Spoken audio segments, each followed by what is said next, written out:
Intro. Donc, on voit qu'en intraday, on tourne autour, de ce range-là. Donc, on est en train d'osciller clairement dans un range, là, n'est-ce pas? On voit que là, quand on arrive au niveau de ce support, on tourne un peu en rond avant d'aller à la hausse. Et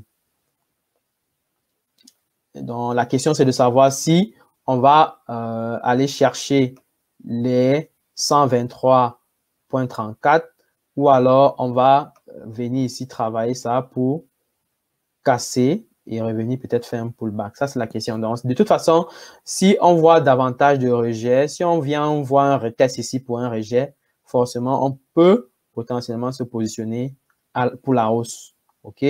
Par contre, si on casse clairement le niveau des 112,32 et on fait un pullback, alors on cherche les opportunités baissières et on peut aller viser les 104,58 éventuellement. Et pour quelqu'un qui est plus optimiste, il peut avoir un objectif de 100. Je pense que déjà 104,58, c'est un objectif assez raisonnable. D'accord? Donc, ne cherchez pas la part du gros gain. Cherchez juste à profiter de peu qui est disponible, quoi. Il ne faut pas aller au-delà des espérances. Donc, il y a une volatilité moyenne qui se manifeste sur les marchés au quotidien. Donc, ne cherchez pas à surestimer la volatilité, d'accord? Surtout quand on est trader intraday, surtout quand on est trader de toute façon. OK? Donc, vous voyez que si on se positionne en intraday à la chute, on peut faire on a un risque reward de 2 pour 1. Par contre, si on se positionne à la hausse, on pourrait éventuellement atteindre les 3. OK? Donc, si supposons un seul instant que, supposons un seul instant qu'on se positionne, je vais enlever celui-ci, qu'on se positionne plutôt à la hausse. Là, si on observe un nouveau signal de rejet sur le support ici, alors là, du coup, qu'est-ce qu'on peut espérer? On peut espérer une rentabilité de 3 fois le risque d'exposition. OK? Donc, ça, c'est intéressant plutôt. Donc, voilà. Est-ce qu'il y a des questions?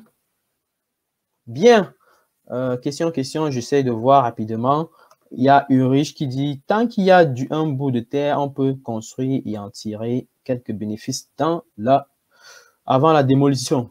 On a Nasser qui dit, n'oubliez pas le Shiba Killer, Dogecoin, c'est juré d'exécuter le Doge. Donc, apparemment, tous ces cryptos foncent tous vers le bas. Justement, c'est une question de corrélation. Je vous ai présenté les corrélations la dernière fois, n'est-ce pas? Donc, vous voyez que la corrélation entre l'Ether et le Bitcoin, c'est 0,94. La corrélation entre le Litecoin et le Bitcoin, c'est 0,92. La corrélation entre le Ripple et le Bitcoin, c'est 0,89, donc toujours proche de 0,90. La corrélation entre le Cardano et le Bitcoin, 0,93. Donc, tout ça tourne autour de 0,90. Ça veut dire qu'ils sont fortement corrélés. C'est-à-dire qu'ils évoluent de manière presque similaire, quoi. C'est-à-dire, si le Bitcoin tente de monter, tout le monde monte, on suit la masse, on monte tous ensemble comme des moutons, n'est-ce pas? Voilà, les moutons qui obéissent clairement sans toutefois réfléchir.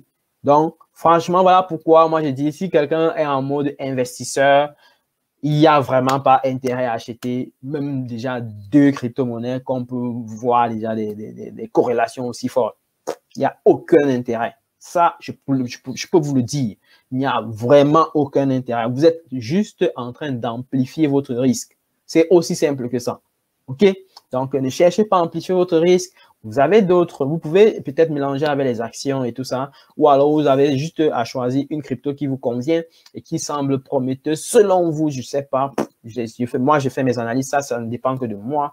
Je ne veux pas que quelqu'un prenne des décisions d'achat et de vente ici en disant que hey, le docteur avait dit acheter. Je n'ai pas dit d'acheter. J'ai seulement dit, voici les scénarios potentiels. Maintenant, après, c'est à vous de voir le scénario qui vous convient et vous prenez des décisions. C'est tout. Maintenant, et voilà, donc je vous invite à vraiment être assez méticuleux sur ce point-là. Donc, vous pouvez soit, si vous aimez trop l'investissement, aller plutôt sur le marché des actions. Là, vous pouvez avoir un peu plus de diversification.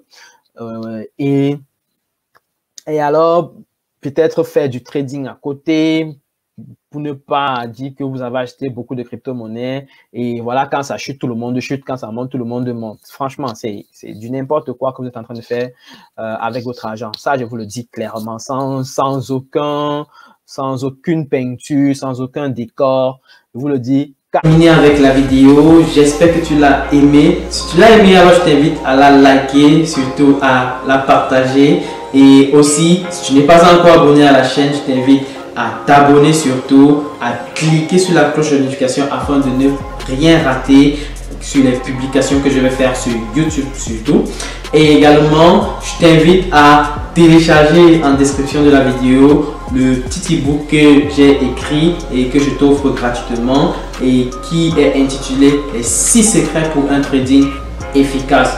C'est des secrets ou alors c'est des leçons que j'ai pu identifier tout au long de mon parcours, mon processus d'apprentissage et que j'aimerais que le grand max en profite afin de pouvoir éviter ce type d'erreur que j'ai pu commettre en tant que débutant. Ça te permettra potentiellement de pouvoir raccourcir ton processus d'apprentissage.